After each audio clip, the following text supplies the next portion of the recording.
We saw in our last lesson the quality and personality that attracts. We must also understand the law of thought-action, otherwise we'll be lost to people and things without any direct constructive thought, which in itself is the power we use to create. Otherwise we are acted upon against our will or with our will continue. The law of thought action and reaction is very important. We are continually reacting to people and things. If we do not discern our thoughts, our actions, then we will always be caught up in the relative. We must see that relative things are relative things, and when we understand the relative, then we will more likely to understand that which is real in itself. No one can ever see the real. No one can ever see the real. It is beyond the mind of man. It is beyond the perception of the human mind, but we can see the relative. And when we see the relative, we will know that it is not real. It is but a manifestation of that which is invisible. Therefore, we see that the invisible that is unseen is greater than that which is seen. In ordinary everyday life, people without understanding this law are mostly acted upon against their will. There is a seesaw movement going on all the time. One moment we act with our own will, the next moment we are being acted on against our will. This is truly ignorance. To understand this thoroughly, I will try to explain to you what the masters know in regard to this very important matter. I told you in our last lesson that the infinite self is the only self. Being infinite, therefore there is only the infinite self. That's all. Now where does your self come in?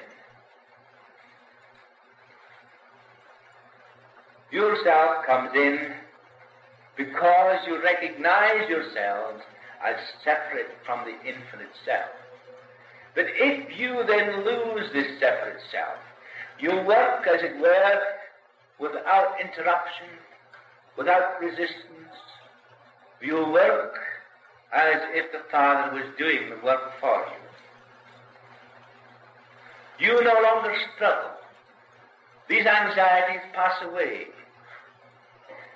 Anxieties that belong to the occupation, anxieties that belong to the social system, anxieties belong to the economic system, anxieties belong to the health and ill health, anxieties that belong to everything in human nature, because it is relative.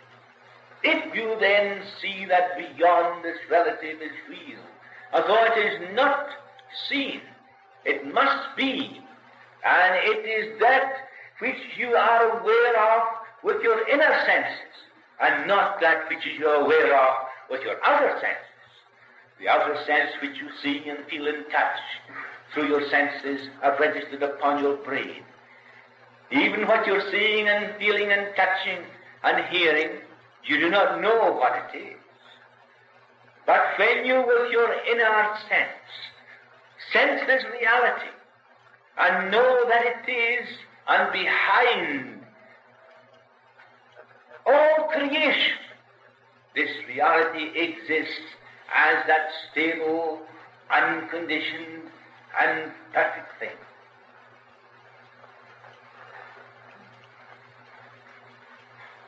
And therefore, that's the only self. There can be no other but the infinite self. Therefore, the infinite self must create everything within himself. Therefore, he must be in every one of us. There can be no space in which the infinite self does not exist, which means that life in its fluidic state must be everywhere. We live and move and have our being in Him. I want you then to recognize this divine reasoning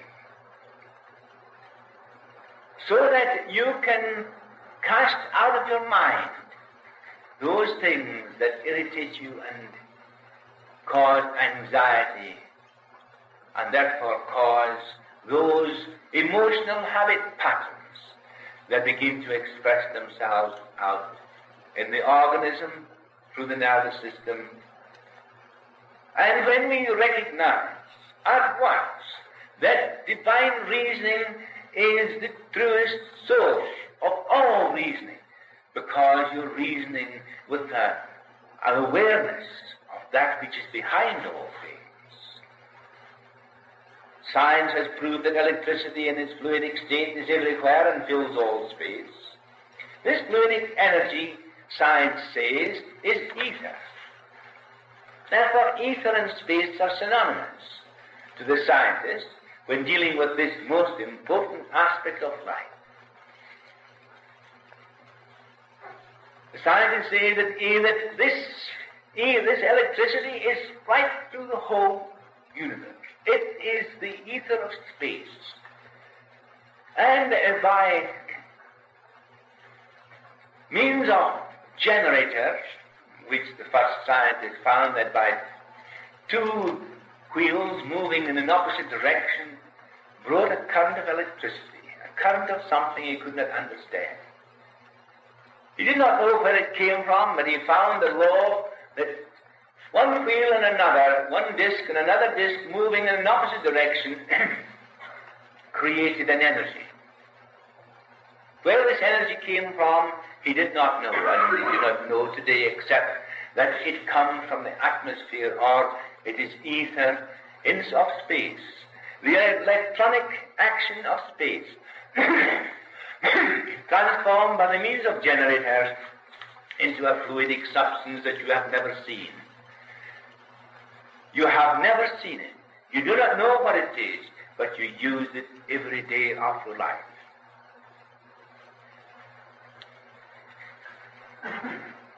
Therefore, ether and space are synonymous to the scientists when dealing with this important aspect of life. Now, the masters also say there is everywhere a substance which they call prana. And a practical course of instruction is given to selected pupils for the control of this universal energy. And when proficient, they are given the title of pranayama ana. But as this is highly complicated, I tend to reduce this instruction into simple explanations of the fundamentals for you to understand. The controlling of this, what we call prana, is a very complicated affair and requires a great deal of various practices so that the mind becomes active. And the consciousness, in fact, can direct this prana in any way the consciousness wishes. But before it can be done, the consciousness becomes aware that this such thing exists. And it must be positively aware that such a thing exists. Otherwise, it can never control it. We live in a sea of universal energy, and we continually absorbing this fluidic energy and discharging it again in the form of thought or directed energy which can be used for any purpose we please. In a similar way, this energy is absorbed from the atmosphere by generating stations and then discharged in the form of a force we call it electricity, which we can also use any way we please.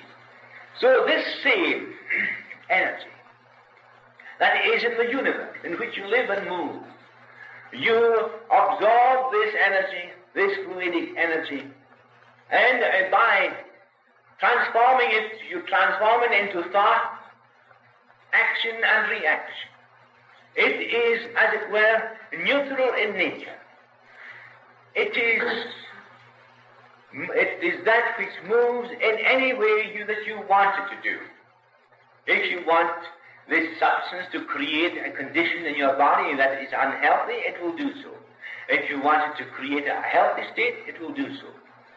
For the simple reason that these thoughts that you create are thoughts in your mind.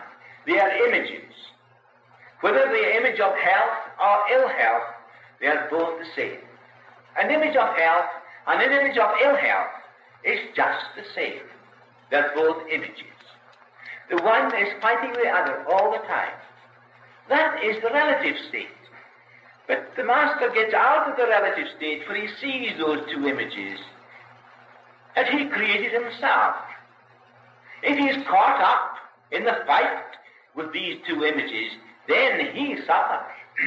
But if he can discern those images and stand apart from them and understand them, he is not affected by them, because he knows he can control this fluidic energy that is neutral in nature. It will flow into any avenue you direct it to do so. That is the law. That's why you have been given all power in heaven and on earth. Just then the same energy is transformed into electricity. You transform the same energy into thought power, action, and reaction. When we set in motion a thought, we often do not realize that we have set in motion a current of life into action, and we virtually become generators of this force. Now, in what I have to say lies the great secret the masters use, and I have been trained in them by them myself, and although this training has been given to me with the understanding not to reveal the nature of it, except when the appropriate occasion arises, I feel that the occasion has arisen. You being my students, you should become aware of the fundamental facts underlying this science, and I am not violating any rule in revealing these to you. We have just seen that the universal self is the only self. This self being individualized as you and me in the universe, in the universal self, it is therefore the universal self, but few are aware of this truth. Know you not I am in the Father, and the Father is in me? The individualized self. When the individualized self acts on its own, independent, not realizing the source, then it is brought up against all sorts of troubles.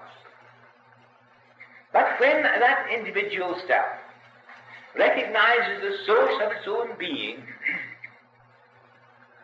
knowing that there is an intelligence that is working through it, that individual then says to itself this way: I of myself am nothing. It's the Spirit of the Father within me that doeth the work. Therefore, the universal self becomes aware. Awareness not of separation, but awareness of unity, an awareness of an intelligence that is greater than the self, greater than the individual self, an intelligence that knows how. And when this individual completely is aware of this, then the individual gives expression to the whole. So the absolute begins to manifest through the individual. That was the purpose of the creation of the individual, so that the consciousness of God could manifest through the consciousness of man, and through the consciousness of man, the consciousness of God could manifest now. In that then, there was the awareness of the Master. In all that he did was that simple explanation of I and the Father are one. Now thought originates in the self and is the means of self-expression. If the thought originates through reaction to things external to the self, there is what is known as fear, anxiety, anger, jealousy, etc.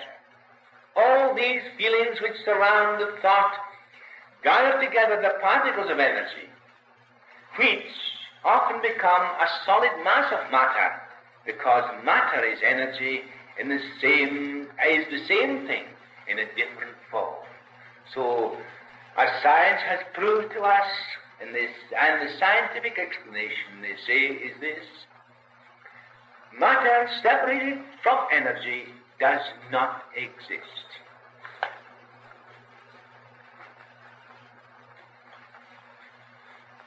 I, the Father, one is the most powerful thought in existence. The mind is a vehicle of expression, and when there is a certain amount of inner realization, pure thought, there is a continuous subconscious flow. If you would like to call it this because you are familiar with the term subconscious, a master seldom uses the expression because it is misleading and does not give the true interpretation of the inner working of the mind. Nevertheless, there is an automatic flow of energy continuously flowing out towards people and things. Think now what it means. There is a continual flow of this energy flowing out through you towards people and things. There is a subconscious activity continually working.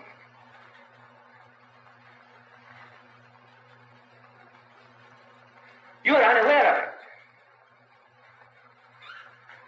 But as your thoughts build up, so you create what is known as a personality.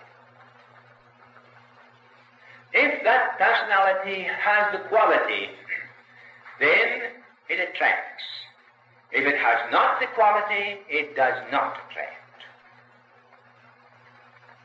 If you are continually thinking negatively about yourself, you prevent this force from flowing through you. This is the magnet. This is a magnetic power in itself, generated through your own consciousness, by your own thinking. If you are calm, peaceful, then you find that this energy flows through you in abundance, attracts everything to you.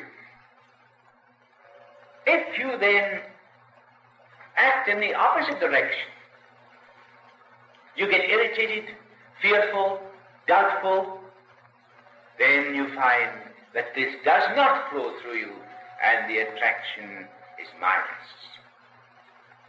Please remember that this force is active in you every day of your life. There is an accumulated amount of this energy stored up in the soul and body, and continually attract more and more of this same energy from the universal pool automatically. When we think with this understanding, our thoughts are charged with this energy and have a desired effect on people and things. The adept never forgets his relationship to the Father, the universal self. Therefore, he is always surcharged with the universal life force. Never forgets his relationship. No matter what he is doing or where he is, whether he is in the company of thousands or in the company of one, whether he is engaged in anything, menial work, or engaged in the greatest, probably the most important work in the world, he is never in any other state except conscious of his relationship to the whole. That habit is established through practice. What you have to do is to learn how to govern and apply this force in your lives for the benefit of all, and not only for the benefit of the individual self. For without this understanding, without this technique, this force is dissipated and is often turned against the individual without the individual knowing what is happening. Therefore, we cause the reverse effort in our own lives, bringing about the things that we do not want, but actually the things we think. How we react. How do you react? What are your reactions? In your reactions, do they create in your mind a turmoil, a state of fear, a state of anxiety? In your reactions to things and people, are you afraid you will not get this, you will not get that? When you want something, the very image grows up in your mind that you haven't got it. And that you haven't got it becomes more and more a force and obliterates the idea of you of having it. Therefore, you see, having and not having are images. Health and sickness are images. Good and evil are images. All these things are images in your own mind and belong to the relative. But there is that which is perfect in itself, who is not conditioned in any way, that is not an image, that has nothing opposing it. It is in itself, complete in itself, that is the reality in you. There your thinking begins. If your thinking then begins with your knowledge of this relationship to the whole, so shall your thoughts be tinged with that power, and therefore you'll be generating the great energy of the universe in your lives.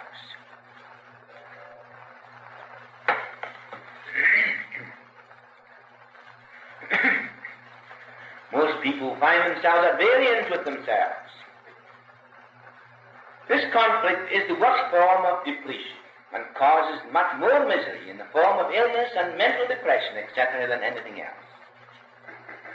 We saw in our last lesson how one who had equality in personality attracted love, friends, success, health, etc. Surely then a knowledge of the scientific law underlying human relationship is of greatest importance to you. Thou shalt then have thy delight in the Almighty, and shalt lift up thy face unto God. Job 22:26. This is the inner confidence that nothing can shake, no matter what the outer may be. Remember, the real creative power of the self is in the realization of the greater self. And remember again, it's the Father, the greater self, that does the work. I can of mine own self do nothing. Jesus said, you find that in John 5th, verse 30. If he said that, what about you? Would you think you can do everything?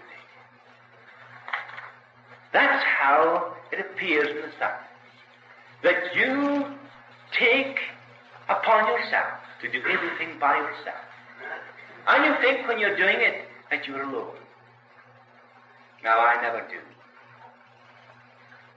Whatever I am doing, I am always aware that the Father is doing the work. Be at peace. Then I am at peace. That inner peace that is permanent in me rises to the surface. That inner peace that is permanent in you shall rise to the surface. Therefore, there is freedom. Freedom comes when you take off the brakes. You put on the brakes. You put life in a cage. You create your own prison bars. Your emotional stresses and strains create habits which affect the nervous system and are pictured in the form of various troubles. These tensions create these emotional reactions cause tension in the inner structure of the body and in the outer. The muscles become tense. The muscles around the blood vessels become tense. Nerve centers become inhibited. And therefore, the flow of life does not take place through the body, and all sorts of troubles begin. Misbehavior is set up in the cerebellum, and this misbehavior begins to express itself in the form of some trouble through the nervous system. Tension, tension, tension. What is the opposite of tension? A relaxation.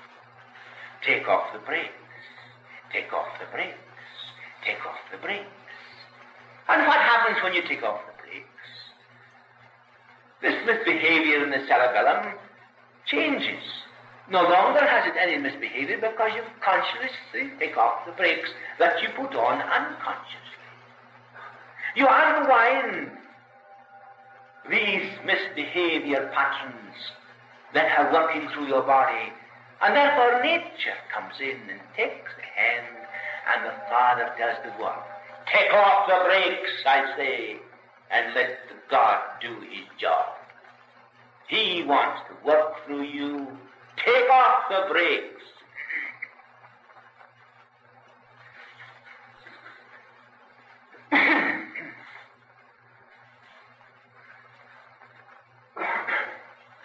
I'll ask you the following, and be honest in answering to yourselves, yes or no. Do you take a negative attitude towards life? Are you always complaining that life is hard on you? Do you have that God has forgotten me feeling? If this is so, then you are unwinding the spring of life instead of winding it up in your own soul and body.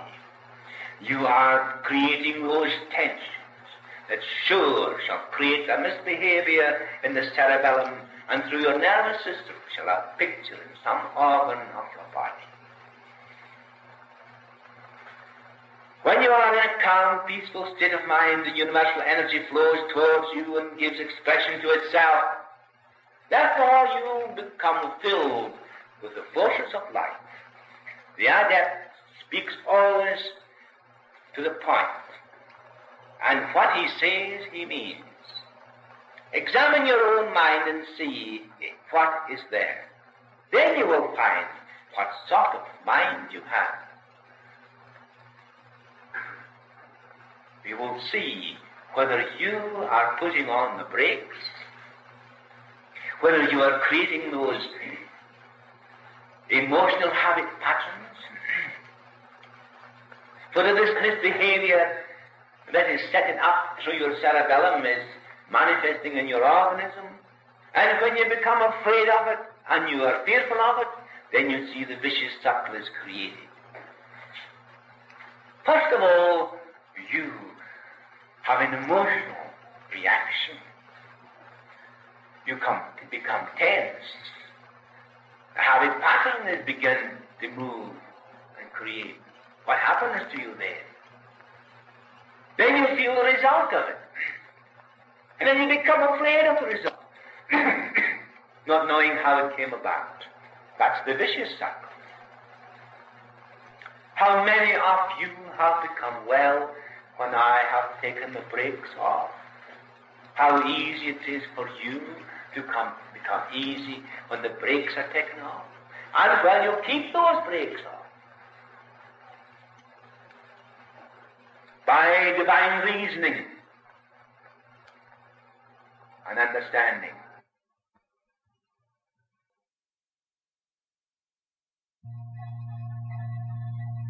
There is that next exercise is very useful and acquired in this calm and serene mind, but these will be given later on, when we come to that part of the course. At present, it is most necessary for you to acquire the fundamental truths underlying this great subject of human relations. Again, I ask you some definite questions. Are you morbid and gloomy? Are you a drag on the other person's happiness? Are you always calling on others to hold you up? Do you say you are misunderstood?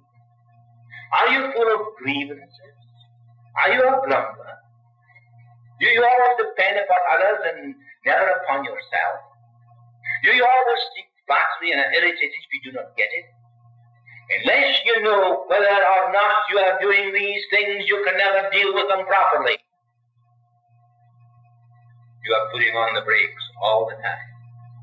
Yes, putting on the brakes all the time.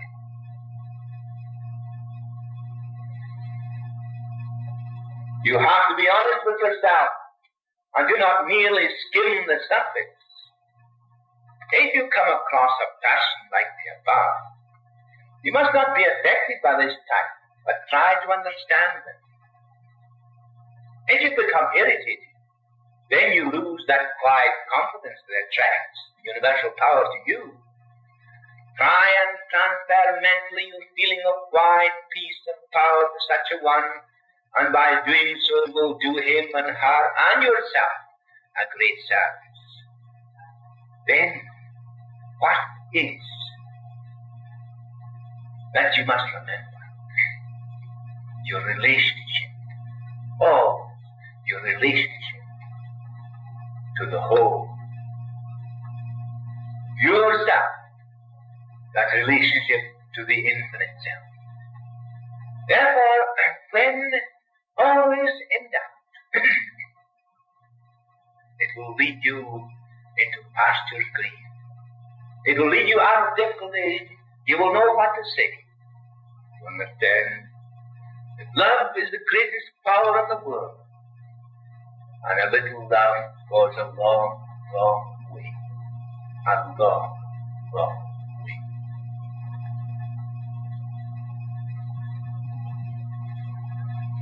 It is unwise to criticize such a person, for they are really ill through ignorance of the law of cause and effect. To be the healer and not the critic. Criticism, to be of any value, must be first turned against yourself. Apply this rule when you feel you would like to criticize others. So at any time, when you feel you want to criticize another individual, turn that criticism against yourself, and you will no longer criticize another individual, and you will free yourself. You'll be able to free yourself and take off the brakes that you'll allow the Father to do the work. It's very simple. There is nothing startling about it. All I say, just put into practice what I have and see for yourself the results. Without a true understanding of the law of action and reaction, you are liable to become depleted yourself. This is always the safeguard against negative reaction in human relations.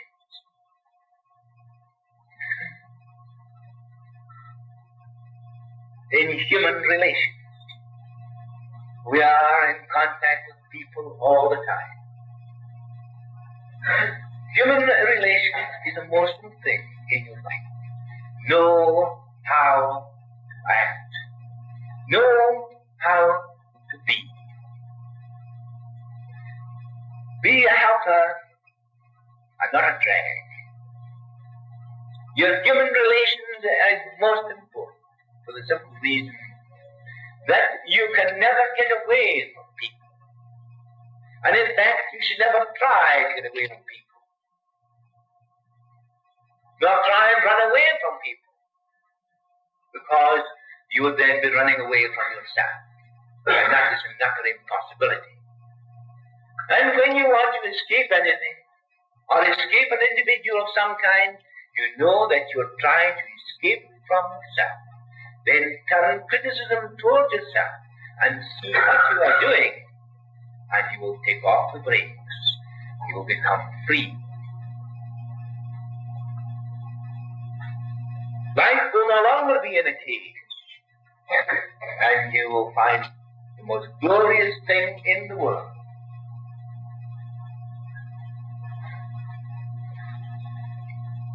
The strong person does not vent his grievances, nor does he bluster or threaten.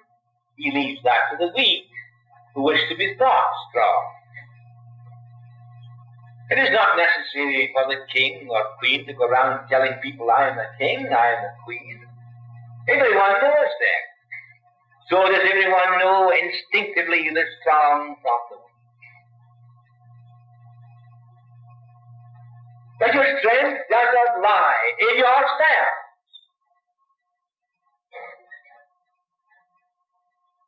It lies in that relationship you have to the whole. Your relationship you have to each other.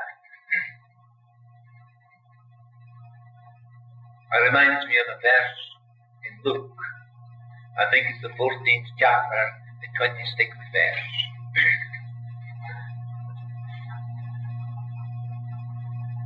And it goes something like this. If you would come to me, you must put aside your father, your mother, your wife, your children, your brother, and also your own life.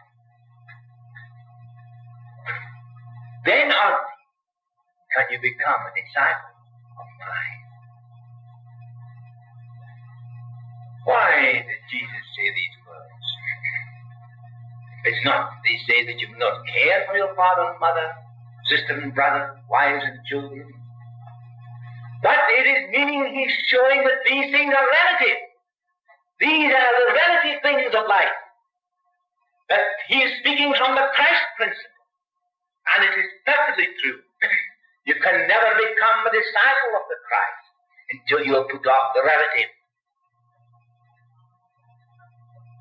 Until you have recognized the relative. Until you have put it aside.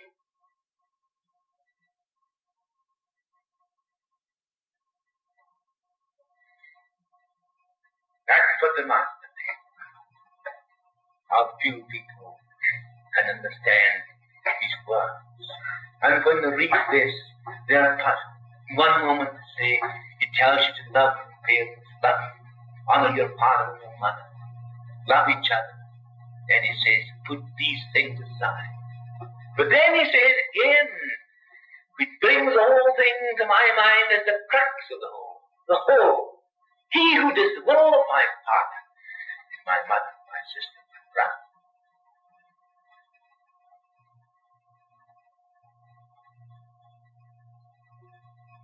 Think from the Christ principle in you. Act from the Christ principle in you. Then you won't see the relative of what it is. He saw the relative, otherwise you couldn't speak about it. In fact, you can only speak about the relative. You can't speak about the truth because you don't know what it is. But if you can discern the relative and see that it is not true, then you will realize it.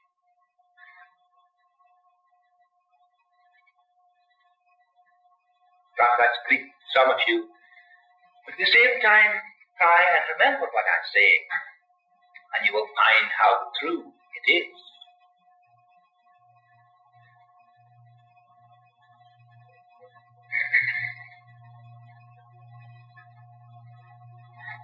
You have the power to subdue your circumstances if you hold the attitude of mind gained through the proper understanding of the law of cause and effect, or action and reaction.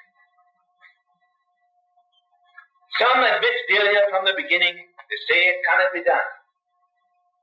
By themselves they can do nothing, but with God all things are possible. I hope you are now beginning to see the meaning of action and reaction. When this is thoroughly understood, your condition becomes the starting point for positive action, pure action. Your liabilities become your assets. No matter what condition you have, there is ill health, lack of this, lack of that. It's true. It is true. That condition becomes the starting point for positive action, pure action. Your liabilities become your assets.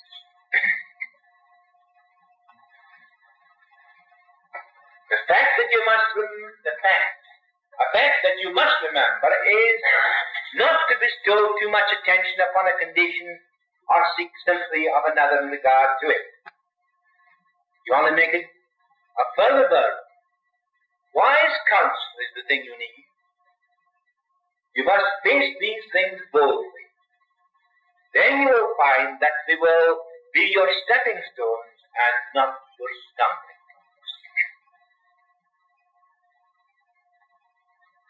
Everyone who is here tonight is here because of that condition that made you seek, made you ask, made you knock.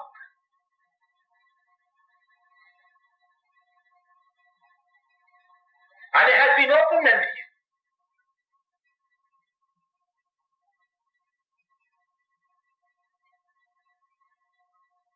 He who asks receives, he who seeks finds, and he who knocks is opened unto him. That is why your conditions have been and have been your assets, because it has led you to the understanding of that which is greater. Greater.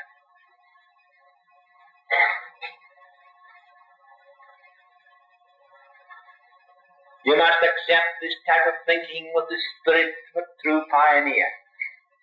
It offers unlimited possibilities, more valuable than any previous experience has led you to imagine. A new world will open before you, giving up its hidden secrets.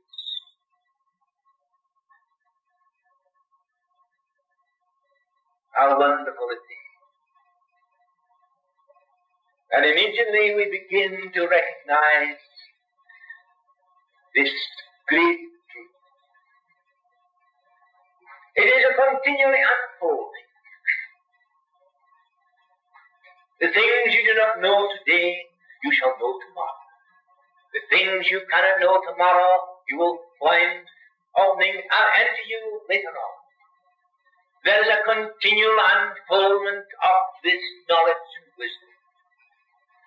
Whenever you take off the brakes, when you put on the brakes, not only do you stop the flow of this divine energy, this divine intelligence expressing itself through your own consciousness, revealing itself to you, and all its glory, all its knowledge, all its wisdom.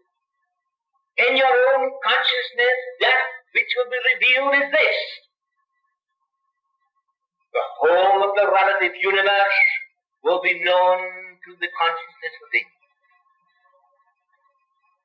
But that which is behind creation and the why will remain a secret in the infinite consciousness, and that shall be eternal, even the angels of heaven. Jesus said, the time no one knoweth, neither the angels of heaven, but the Father knoweth.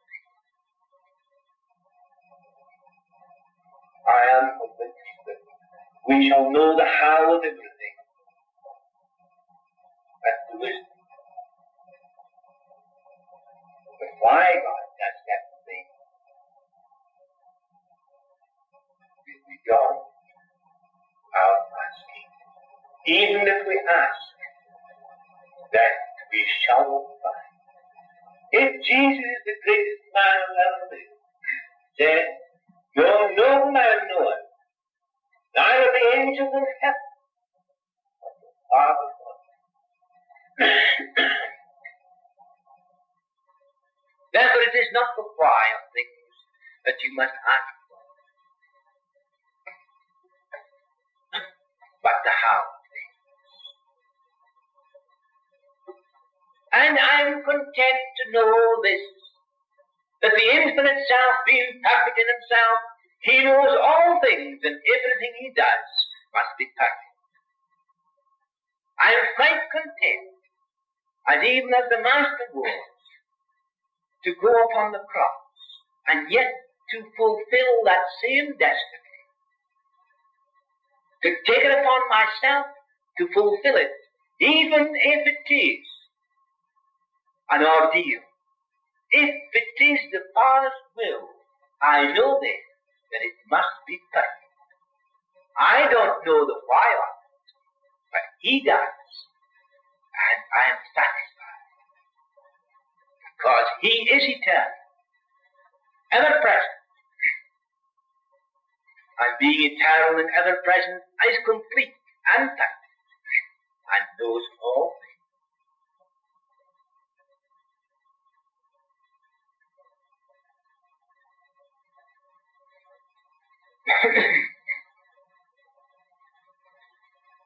So you must accept this type of thinking with the spirit of a true pioneer.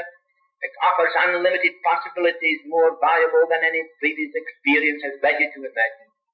A new world will open before you, giving up its hidden secret willingly. We can profit by others' success and failure, but fundamentally we must train ourselves to use our own mental equipment free from all outside influence.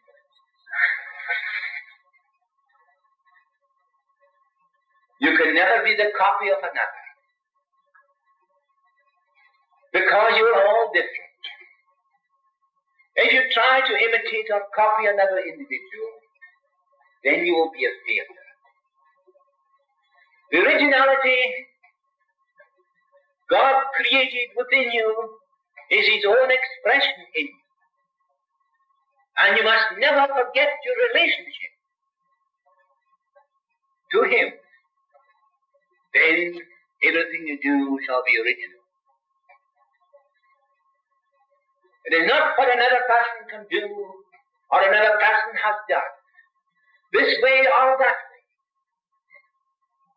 It is what this understanding, this wisdom, which in itself is true expression, will do for you. This new education can only be acquired by becoming conscious of our mental equipment and of that which is hindering us from using it efficiently and effectively. And what is it? What is this that is hindering us from using it efficiently and effectively? You know pretty well what it is.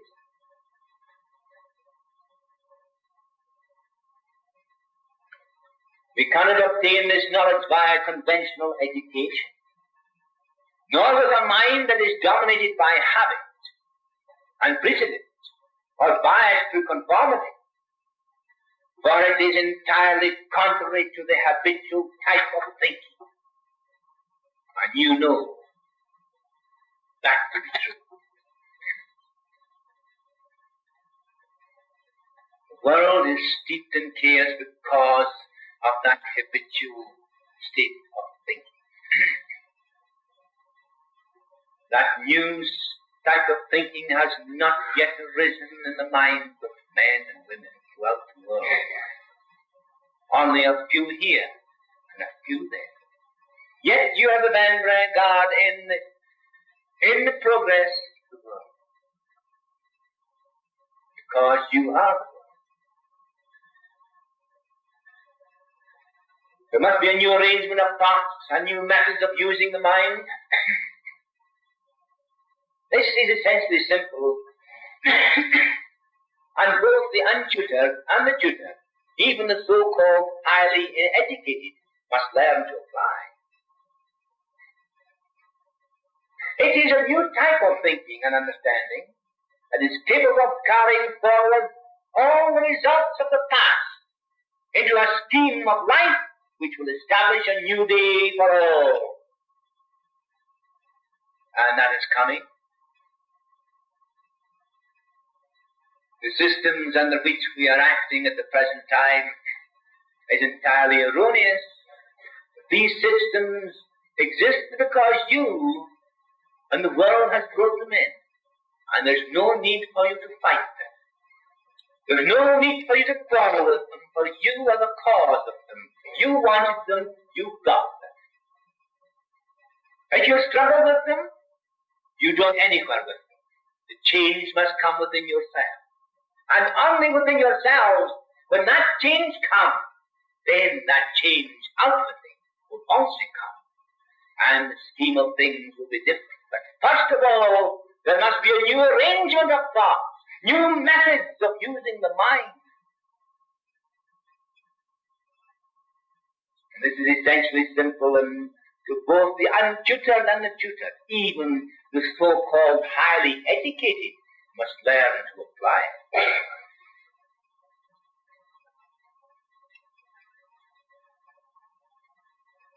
Those people who are really proud of their intellectual attainments, how really stupid they are when you know them. That they're living in an illusion created by themselves. And you will see how stereotyped, how fixed are their ideas. Their mind is like a concrete slab, and that is truly ignorance. The world offers us glorious opportunities, just as the first pioneer began to make a place for himself, so must the same spirit of exploration be used again with the added advantages of all the knowledge that preceded us. So we take everything a great step further into the requirements of the present. All the experiences of the past are not lost. They become stepping stones for the future. That is the present. And all your experiences, no matter what they are your stepping stones too.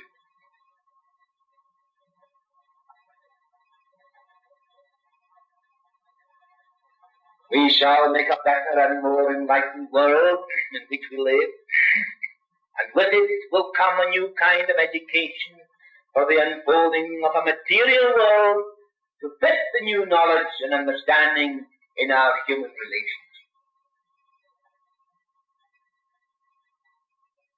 Because of the fact you cannot separate the material from the spiritual. You cannot separate the outer from the inner. There is all the manifestation of the one thing.